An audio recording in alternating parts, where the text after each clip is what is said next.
All right, Neal, what are the 3 rules for owning a gremlin? Oh, you mean owning a mogwai? Okay, fine. Because owning a gremlin you don't want to do. I mean, I do. Sure. 3 rules of owning a mogwai. First one, what is it? He hates the light. Don't go to him in daylight. It'll kill him. Bright light. Second one, don't get him wet. Not a problem for you. Go. And of course, everyone knows this one. Don't feed him after midnight. Yep. All right. Welcome to the Fluent Nerd, and a not-so-serious discussion on all things nerdy. I'm Z. I'm Neal. This is a show where we discuss our love-hate relationship with the most famous and infamous franchises, movies, shows, and games of the nerd world. This week we're talking about Gremlins. Ugh. Okay. I genuinely disliked this. Well, you're out of luck because I fucking love this movie. Yeah, I know. We're about to talk about Gremlins 1 and 2, by the way, but not a lot about 2. Neal hasn't seen it. He refuses to watch it now. Yeah. This is honest. So this is sort of a first take for me. This is the first time I've ever watched Gremlins, and god damn it, I really don't like this. I grew up with this movie, and to date, it is the only movie that's ever scared me. Gremlins terrified me. The only movie that's ever scared me. I had nightmares about it as a kid. It terrified me. I love it, but it scared the shit out of me. Do your striped voice. Huh? I'll do my striped voice organically. Don't you worry. All right. It came out in 1984. It was written by Chris Columbus, who produced Harry Potter. Yep. And Rent. And wrote The Goonies. Yeah, but he didn't create Harry Potter. He produced it. He wrote The Goonies, too, which you still haven't seen that. No, either. I haven't. Executive producer was Steven Spielberg. And it was directed by Joe Dante, who wrote Small Soldiers that we talked about during the movie. Oh, yeah. I said I definitely got a Small Soldiers vibe through this. Yep. It stars Zach Galligan as Billy Peltzer and Phoebe Cates as Kate Barringer. And she was in Fast Times at Ridgemont High and Drop Dead Fred as well. So Billy's dad, Randall, or Rand, purchases a strange creature from a mysterious Asian shop in Chinatown. He really just kind of steals it. Well, he pays the bribes grandson. the little kid. No, he doesn't bribe. The kid pretty much says, yeah, I'll take your money. Yeah. So the kid gives him the 3 rules. And that's where I say always listen to the kids in movies. But in this case, the kid shouldn't even sold the fucking thing to him. Yeah, but he did at least told him the right rules. You are not ready. One day you might be ready.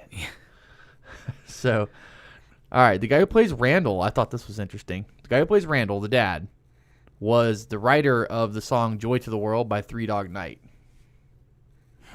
You've heard that song. It's the one that starts, Jeremiah was a bullfrog. Yeah. He wrote that song. Wow. The freaky thing is, and I put this in my notes, I was watching X-Files while I was writing these, and at the exact same moment I saw that tidbit, I was watching X-Files, and Scully talked about, she started singing that fucking song in X-Files the moment I looked it up and saw it. I had no idea about this before. You don't believe me? It's season 5, episode 4, 34 minutes.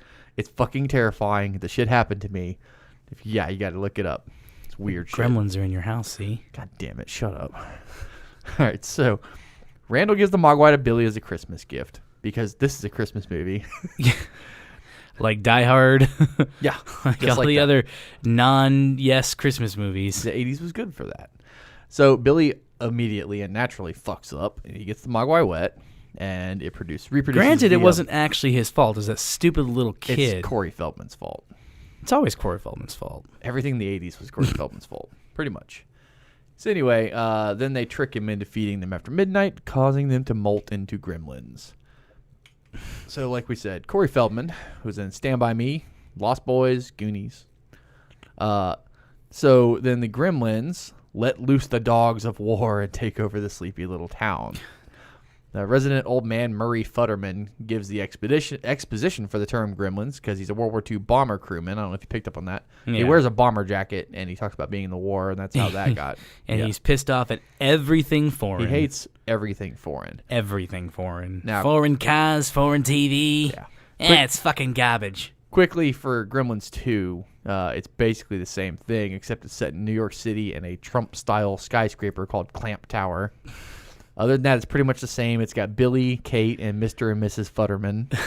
Who I thought died in this one. Yeah, everyone did till the second movie came out. Yeah, they literally got run over by his tractor. It's an American tractor. And it can't kill an American? Well, I was going to say it should be able to kill people really well if it's an American-made tractor, but apparently not. But it knows its own kind. Except there's one more bright addition to the cast.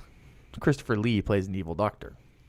Of course he does. Who, as you know, was Saruman. Of course he does.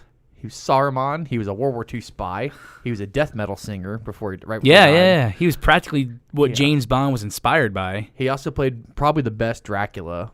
Gary Oldman's a really close second, but he played a great Dracula. And he was the original star of the original Wicker Man. The bees! Not the bees! Not the bees! Yeah, I didn't know that either. So I guess the only real good addition to this movie is Christopher Lee.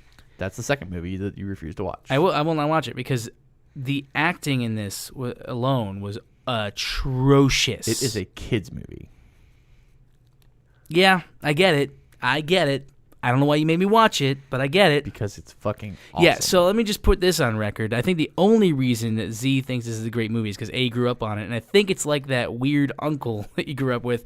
Yeah, you still like him, but he's weird. He's stupid. Nobody else likes him. I've never met anyone who doesn't like this movie. I want to hear it from the folks at home. Do you like this movie? Do you hate this movie? Do you have no feelings on this movie? Because I want a goddamn poll because I don't understand how anyone could actually like this movie genuinely. Well, it's okay to be wrong. Well, I've said it before. You just have an aversion to puppets. You don't like puppets. I don't think that's not the problem. That's not the problem at all. So yeah, that's the basic plot of this movie. When we come back, we'll talk about a little trivia, and then we'll get into some fan theories.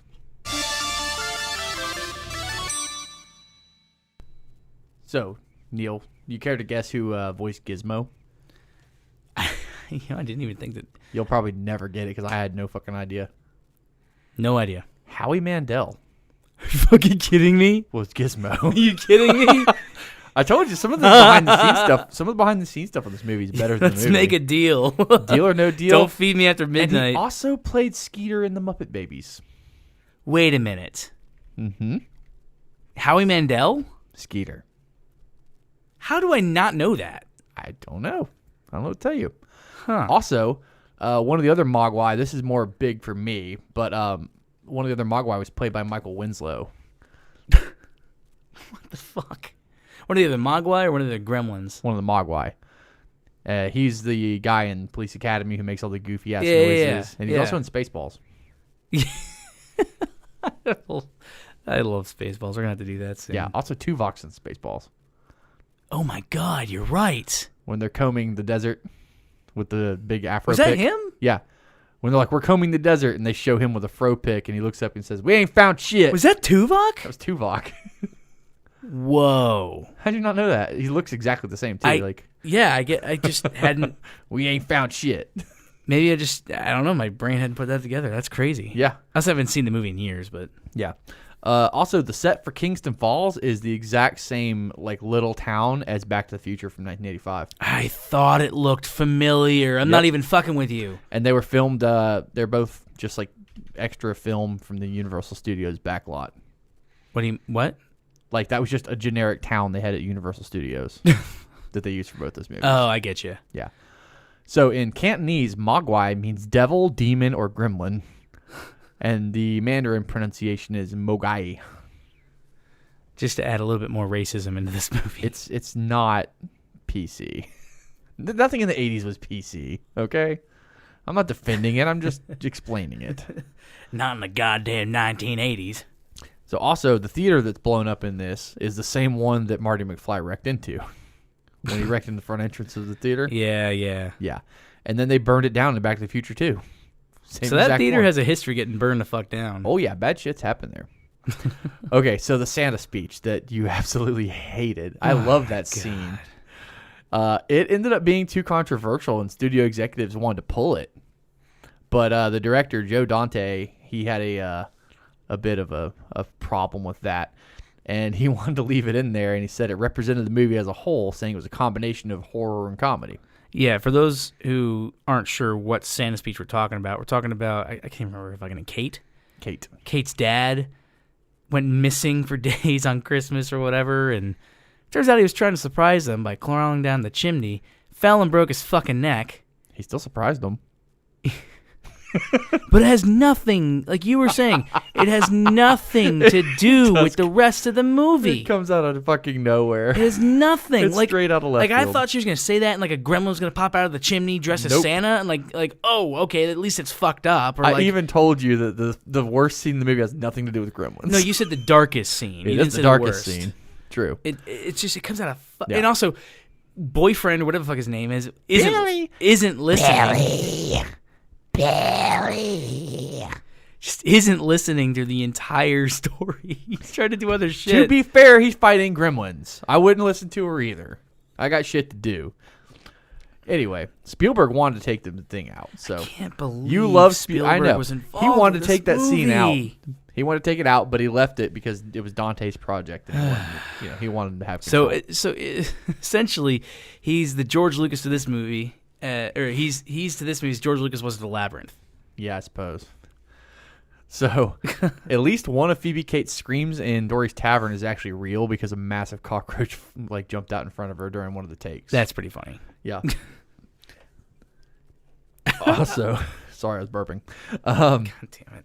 So the guy who plays Billy said in an interview that there was no CGI when they had the animatronic Gremlins out, and so each of them cost about 30 to 40 grand. And when they left the lot every day, security had to like check everyone's trunks to make sure no one stole any of them. How many? There were like hundreds in that movie theater. Yeah. Hundreds. Well, it said there's no CGI, but they probably had mirrors. Yeah. It had to be something. There's no way they spent like $3 million on these things. There's too much money put into that. Yeah. And so originally there weren't going to be any like good guy Mogwai or Gremlins, and Steven Spielberg wanted one that the audience could identify with. Gizmo. Yeah. And so here's the little, OG Gremlin. A little bit of OG history. Mogwai. Yeah, a little bit of history for you on this one. Spielberg basically fucking between this and Temple of Doom, they're created with inspiring the PG-13 rating. These two movies. Really? Yeah. It didn't exist before that? Nope. In 1984, when both these movies came out, and they're both Spielberg movies, the MPAA thought that it was too violent for a PG rating, but it wasn't bad enough for an R. Okay. So you're telling me this is a children's movie that was too violent for children? I watched a lot of fucked up movies as a kid. No, I'm not talking about you, but you kept telling me the whole time, "Oh, don't worry about it, man. It's a children's movie." No, Actually, it's fucking I didn't not. say that till the end. I did say that, but I initially said it was a dark comedy. Yeah, but now that's a bad argument, isn't it? Well, whatever. Goddamn, you're just determined to hate this movie. I'm not determined. I just hate it. Anyway, so obviously there's a reference to Indiana Jones on the billboards in there. Rockin' Ricky Rialto. We're still in the air. So when Randall is on the phone with his wife from the convention, you can see a time machine prop from the Time Machine from 1960. Oh, wow, really? Mm-hmm. And also Didn't catch in the background of that same scene, there's Steven Spielberg, Jerry Goldsmith, and Robbie the Robot, who are, I don't know who those are. So wait, Steven Spielberg was in the scene? Yep. Oh, shit. Also, this movie came out on the same day as Ghostbusters. And how'd it do? It didn't do bad. This movie did pretty well. It's a really good movie. You're the only one who doesn't like it. I hate it. I truly hate it. I love this fact. There was an early attempt to have monkeys play the Gremlins, but it was abandoned because the monkeys panicked when they made them wear gremlin heads. Oh, my God. I love the 80s. Oh, my God.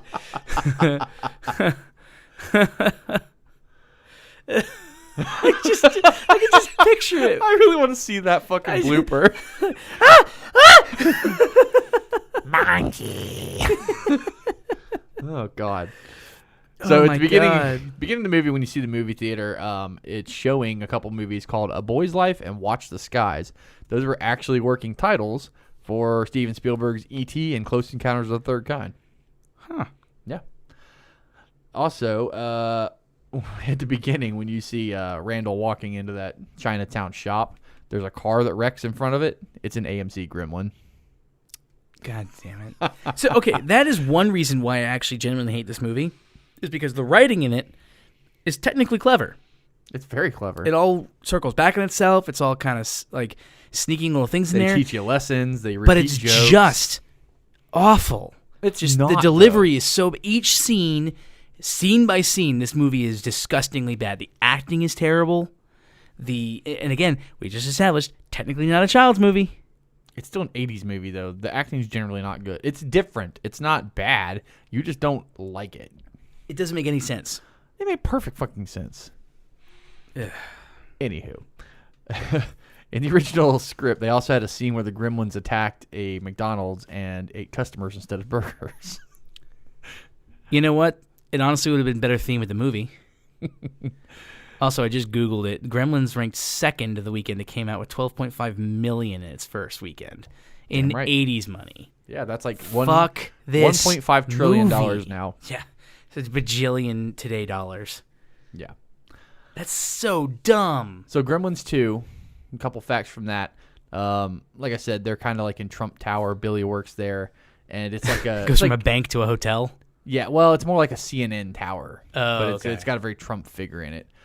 But they have a there's a scene where they actually play a video on there, and it's like an end of the world video that the Gremlins get a hold of.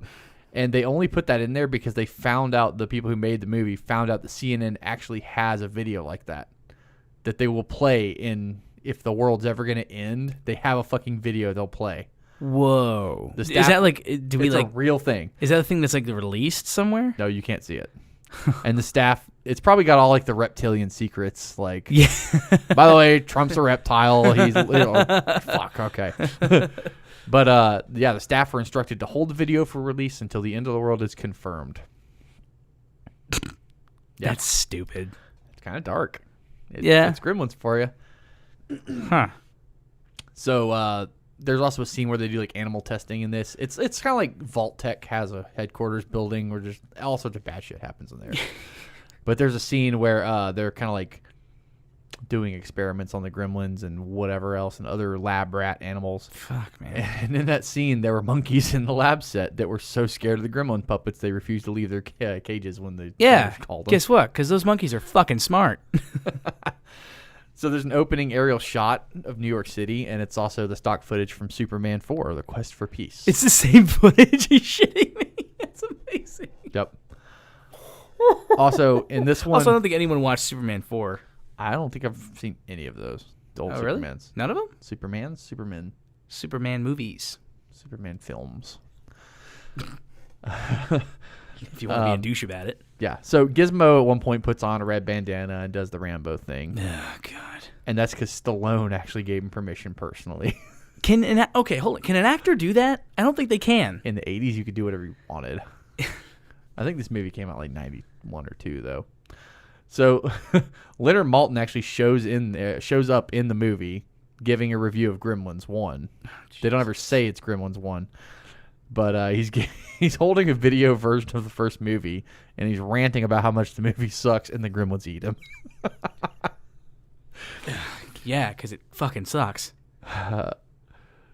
Then, let's see what else. God, I hate this movie. So when Gizmo sees the janitor in the movie, he actually says Gomez to him, and that's because this guy, John Astin, played Gomez in the original Addams Family show in the 60s. Oh. So he made a cameo, and Gizmo recognized him. Okay. Wait. Gizmo goes bad in the second one? Nope. It's pretty much the same. Oh. I forget how he ends up reproducing in that one, but he does. And then they go bad. Because, when it went so well, I guess it did go well the first time. I made $12.5 million in 80s money, so. Yeah. There's also a scene in that movie where they're talking about the rules because he tries to explain the rules to some people. And they're bitching about, like, what if you're in a plane and you go over the timeline and it becomes midnight? Yeah, you kept telling me they were talking about that, and that's not in the first second movie. Okay.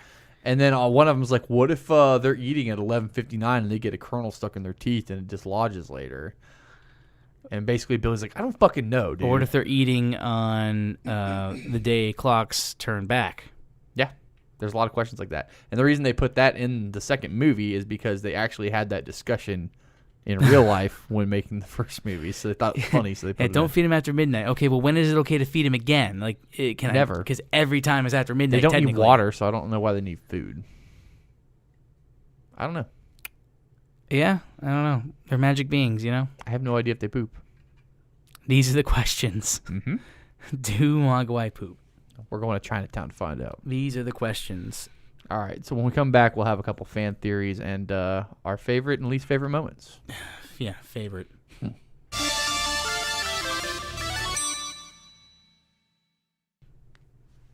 Okay, so I only found one good theory on Gremlins, but it's a fucking doozy. Are you ready for this shit? As ready as I'm going to be. You might actually sort of like the movie after this because it makes a little more sense. I hope so. Okay, the theory is that the Gremlins are leftover biological weapons from World War II. So, okay, go on. So they're found in a Chinatown shop, right? Yeah. Little Asia, essentially. Now, at the time of World War II and in the 30s, China was ruled by Japan. It was a territory of Japan. Not all of China. Yes. Really? Japan invaded China before the war. You never heard of the rape of China? I think actually I have, yeah. Yeah, that's the thing. So anyway, that's where they came from, somewhere from Asia. Mm-hmm. That's all we really know about them, right? Also, Mr. Futterman was not very surprised when he saw real gremlins. Granted, he was being run over by a snowplow. But he said the whole time gremlins are coming, and when he saw gremlins driving his shit, he's like, oh, fuck, it's a real gremlin. A real gremlin. That implies that he's heard these stories, and he's heard that they have some sort of form. I'm going to let you continue, even though I'm already poking holes in this. Yeah. Also, when they dissolve in sunlight, the remains kind of look like mechanical fluid, so they're not like, they don't leave bones, there's nothing to be analyzed, right? It's like green goo. Yeah. Also, if you were to hide these things on like a military base or a ship or a plane or something in war, the first thing they're going to do is try and fuck stuff up. And they're already pre-programmed to find water and food and turn into gremlins. You drop a couple Mogwai on like a destroyer or in like an army base. Yeah. They are programmed to fuck shit up. So why... They are giant chaos machines. Why not make them gremlins first? Because you can't control a gremlin. Okay. And if a gremlin gets out, he's going to fuck you up. Okay. Now, you drop a Mogwai on a military base or a couple. The first thing they're going to do is go find water or food or both. And they're going to reproduce because they're just driven biologically to do so. So there's no telling if they were like engineered to do all this. Okay. By some sort of government at some point. Kind of a stretch. It's a fan theory. None of this, none of this movie really makes any sense anyway. So they say that basically the old man at the beginning could be some sort of like former Mogwai trainer for the Japanese or something, or he's a political refugee, or our own government, the American government rather. Right. They gave asylum to German scientists because we got their tech and stuff out of it. Could be a similar exchange program with this guy. Okay, interesting. Also, this isn't in the notes, but I just thought about it. That would also explain why at the end there's like a big cover-up, because maybe the government knows about Mogwai. Okay. I didn't think about that. That wasn't on my notes, rather, but I just thought of that. That's not a bad... There's a reason they're talking about little green men. So also, little green men is a phrase that first came out from Nevada, like in the... Yeah, Roswell, 64. 47. 47. Right after... Yeah, sorry. Right after World War II. Yeah. When the Mogwai got out that we captured from the Japanese. It makes perfect sense. I'm going to... Okay. It makes the movie make a lot of sense, though, doesn't it? But then why, at the end, does the old Chinese man say, "You're not ready"?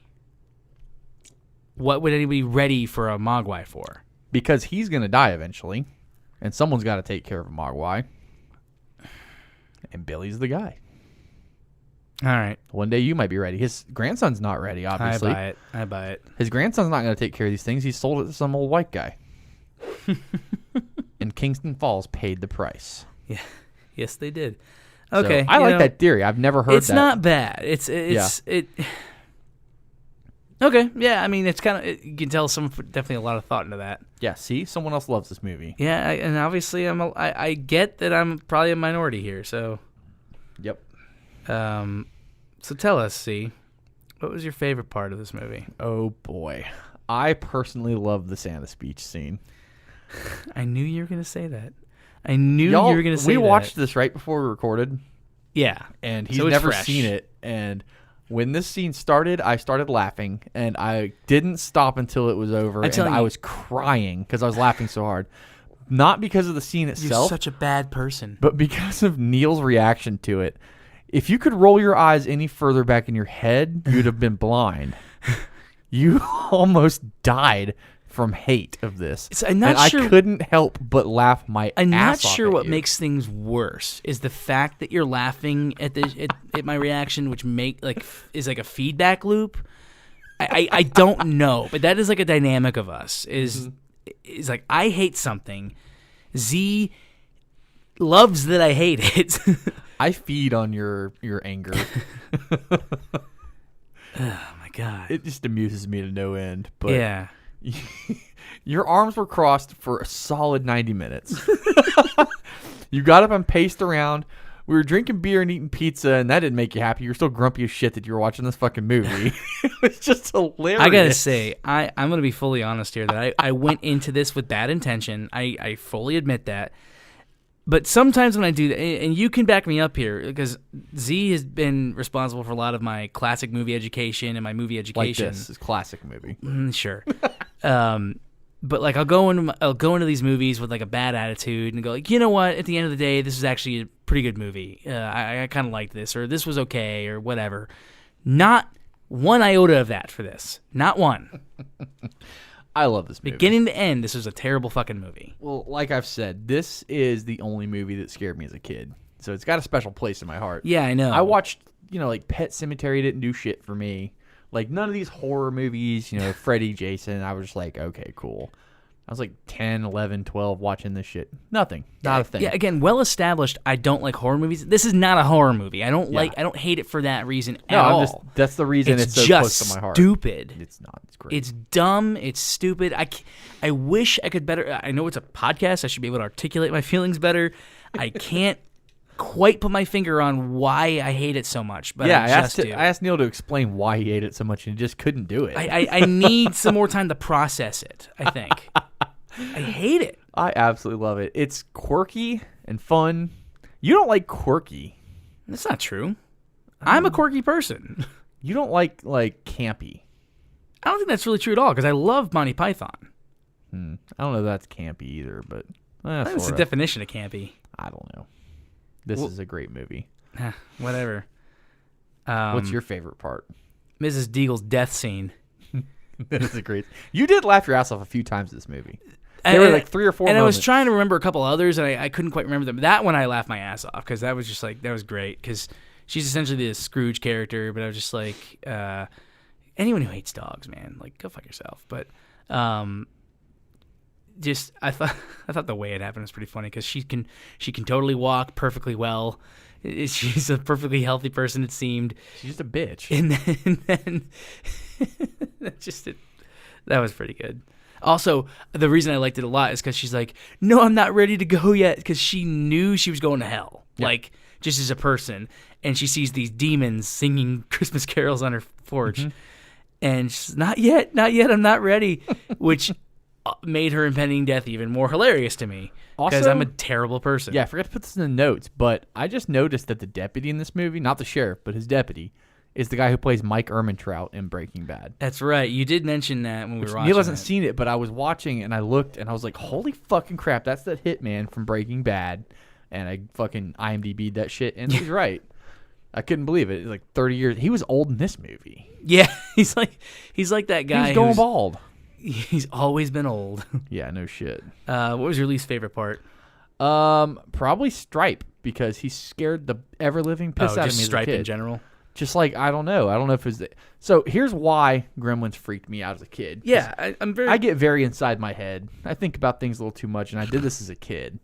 And I grew up with cats, which turns out I'm allergic to, by the way. So you've just been on edge for however many years. I was like sickly as a child all the time because I was dying because my parents had 3 fucking cats. But that's besides the point.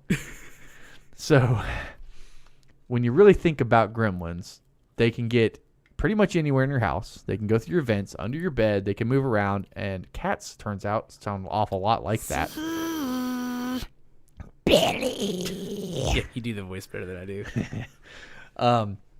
So when you hear a cat creeping around at night, and you're, 10 years old, you fucking gremlins. Also, they can use guns. Yeah. Just throwing that out there. Quite well, actually. They have no real motivation to be dickheads, but they are.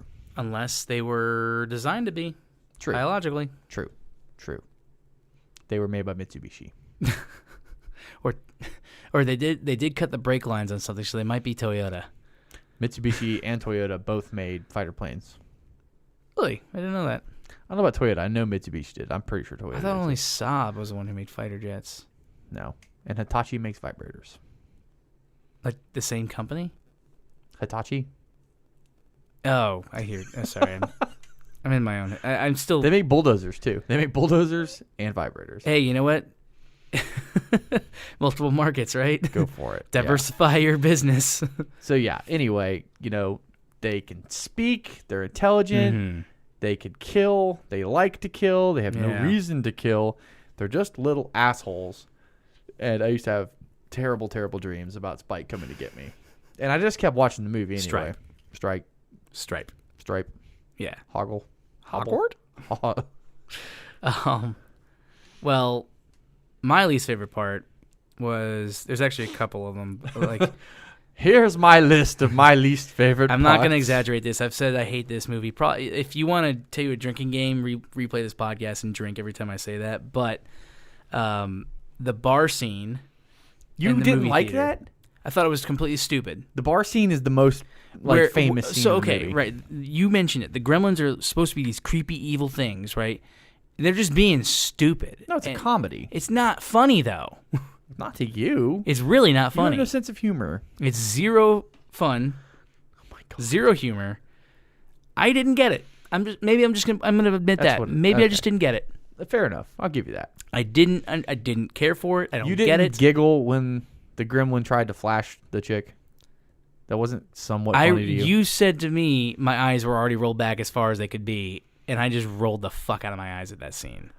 And the one who's like drinking by himself and playing jazz, and he's drinking JD, and then the other one comes over with the little baby puppets. Yeah, you cracked up so hard because like, it's a puppet play with a puppet. And I'm just like, I don't care. It's so dumb. Oh God, I love this movie. I just don't care. Oh man. Anyway, I was laughing for a solid hour and 43 minutes. I know you were, and I was, and you're right, and you're absolutely right. There were a couple of scenes.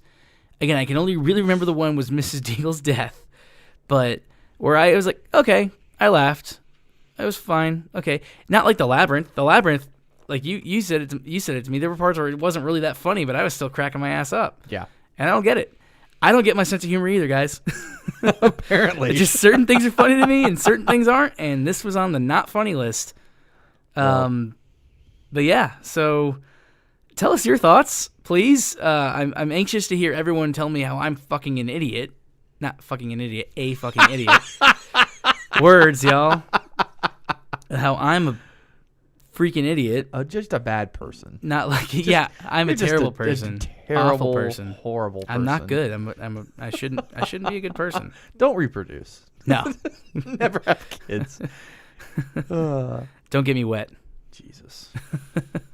You better feed me after midnight. Christ. Well, yeah, right. That was our take on Gremlins.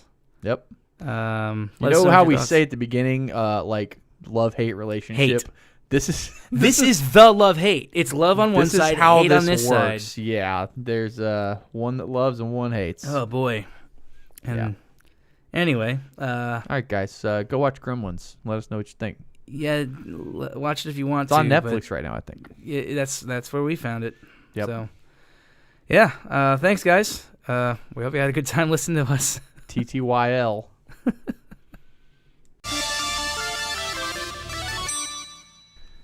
Guys, thanks to you again for listening to the Fluent Nerd. Please join us next week. You can find us on Facebook, Twitter, and Instagram at The Fluent Nerd. If you like what you heard today, please leave us a 5-star review wherever you get your 5 stars. Yes, 5 stars, Billy. Stripe. And also, please tell your friends about us. Seriously, text one right now. Shout if you happen to be in public. Tell someone about the Fluent Nerd, and we will love you forever. You can send us your feedback, show ideas, behind-the-scenes stories, or just really anything you want to say to us at thefluentnerd@gmail.com. We want to give a very special thanks to our musical talent, Sean Ryan. Please go check him out on Instagram, SoundCloud, and Facebook. Music. And we will see you guys next week. Goodbye. Bye. Bye-bye, Billy.